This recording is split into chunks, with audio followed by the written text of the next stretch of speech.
The Holy Gospel according to Luke. Glory to you, O Lord. Now all the tax collectors and sinners were coming near to listen to Jesus. And the Pharisees and the scribes were grumbling and saying, "This fellow welcomes sinners and eats with them." So he told them this parable.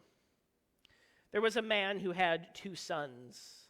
The younger of them said to his father, "Father, give me the share of the property that will belong to me." So he divided his property between them.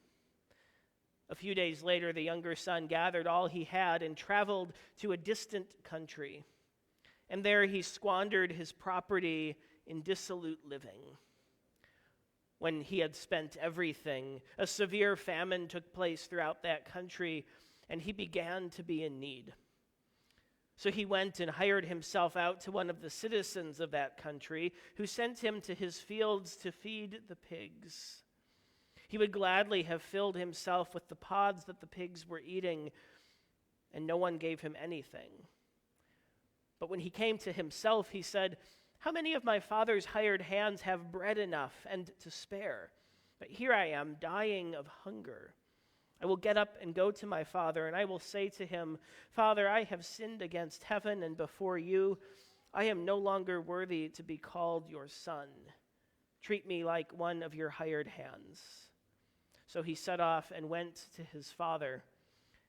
But while he was still far off, his father saw him and was filled with compassion. He ran and put his arms around him and kissed him.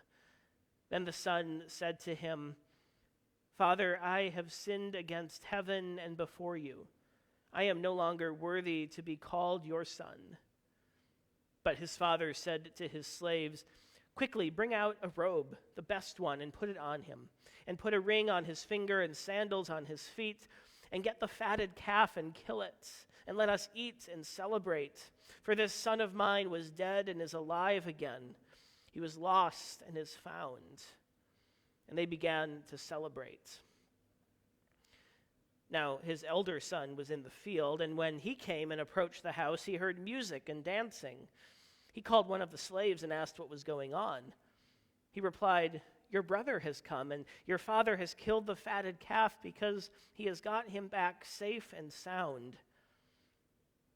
Then he became angry and refused to go in. His father came out and began to plead with him.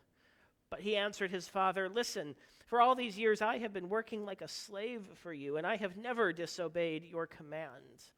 Yet you have never given me even a young goat so that I might celebrate with my friends. But when this son of yours came back, who has devoured your property with prostitutes, you killed the fatted calf for him.' Then his father said to him, 'Son, you are always with me, and all that is mine is yours. But we had to celebrate and rejoice, because this brother of yours was dead and has come to life. He was lost and has been found.'" The Gospel of the Lord. Praise to you, O Christ.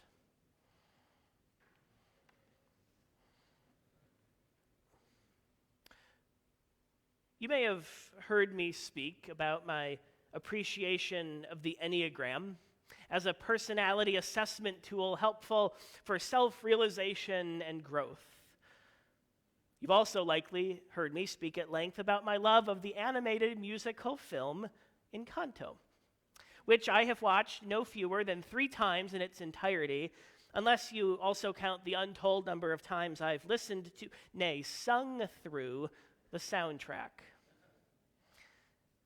It's a magical moment when 2 great passions intersect, which is exactly what happened for me when I started looking at Encanto through the lens of the Enneagram. There is, in fact, a whole article about it online that you could look up. And I know I'm not the only one, because I've had in-depth conversations about this very thing with at least 2 friends. If you've seen Encanto, or at the very least listened to my sermon about it earlier this year, yes, that's 2 sermons about Encanto in 1 year. Who's counting? But you would know that the story centers on the family Madrigal, who has become the recipient of an unexpected miracle. As a result, each member of the family, in a sort of coming-of-age ritual, is given a unique gift. Take Isabella, for instance. In the words of her younger sister, she's the perfect golden child. With her gift, Isabella can instantly conjure perfectly beautiful flowers and plants anywhere. But with great power comes great responsibility and the intense pressure to perform and to consistently do everything perfectly all the time. Anything less would be a failure. Isabella is, in other words, almost certainly an Enneagram Type 1. I should know because I too am also an Enneagram Type 1. Detail-oriented, responsible, high standards, judgmental, critical. These are just a few descriptors, for better or worse, often assigned to Enneagram Type 1s. In a word, 1s are the perfectionist. We see the world around us with incredibly high standards for both ourselves and others. And while we can be perceived as overly critical of others who don't do the right thing, the most intense pressure to achieve these impossibly high standards often falls on ourselves. And 1s are, without a doubt, our own harshest critic. If that sounds overwhelming and exhausting, it's because it is. As Isabella sings in Encanto, no, I won't sing, I'm going to read it. So much hides behind my smile. What could I do if I just grew what I was feeling in the moment? What could I do if I just knew it didn't need to be perfect? It just needed to be. A friend of mine who first taught me about the Enneagram, once they knew I strongly identified as a 1, gave me a framed quote that now hangs in my bedroom.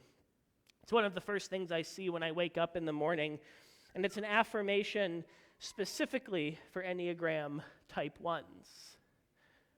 Grace requires nothing of me.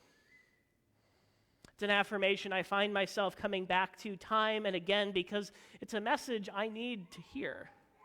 There's nothing I can do or have to do to earn the love or validation of others. As we move in the direction of growth, 1s learn that we are worthy as we are, not for what we can do or achieve. Grace requires nothing of me. It's a message for all of us, really, Enneagram Type 1 or otherwise. Truthfully, it sounds like it could be a quote from a book on Lutheran theology. It's also a message that the family in today's parable needs to hear, each member in different ways. Our focus is typically on the younger brother, the prodigal son, as the parable itself has come to be called. Having prematurely asked for his share of his father's inheritance to go off and make his own way, he squanders every cent he has until he has nothing left and finds himself in a desperate situation, dying of hunger. Resolved to go back to his father and take the place of a hired hand, he rehearses this penitential script in his head over and over again. The unexpected welcome he receives instead is perhaps the most obvious illustration of the affirmation in this story. Grace requires nothing of me. We can only imagine his reaction in that moment. The parable doesn't mention anything he says or does in response, only what is done to him and for him. The robe, the ring, the sandals, the fatted calf, and the extravagant celebration. In his desperation, the younger son thinks that he can somehow work his way out of his dilemma on his own. But in his stunned silence, as his father runs to meet him while he is still far off, he learns an even more profound truth. Grace requires nothing of me. Not everyone is happy about the joyous reunion, though. seeing the excessively lavish, or some might say prodigal, party for his selfish, wasteful, undeserving little brother, the older son becomes angry and stubbornly refuses to be a part of the celebration. Instead of sharing in his father's joy, the older son makes it all about him. I've worked for you for years, and you've never given me so much as a young goat, let alone the fatted calf, to have a party with my friends. What's up with that? Patiently, maybe even with a slight smile, the father responds, "You are always with me. All that is mine is yours. I've never withheld anything from you. You don't have to earn my love. This grace requires nothing of you or your brother or anyone." It's a truth the older son, as much as the younger son, needs to hear. Even the parent in this story, who tries his very best to raise his children in the best way he can, needs to hear this message. His heart surely breaks as much as when he hears his older son become angry, as when his younger son leaves on his own for God knows where. The father can't fix it all. All he can do is offer forgiveness and love, just as he has done all along. Grace requires nothing of any of us. Whether we are the younger son who doesn't feel like they deserve the grace they receive, or whether we are the older son who doesn't recognize the grace and acceptance they've had all along and can only become envious and indignant at the grace and inclusion shown to others, or whether we are the parent whose heart breaks when they feel helpless over a situation beyond their control, when their heart breaks at the brokenness that they encounter.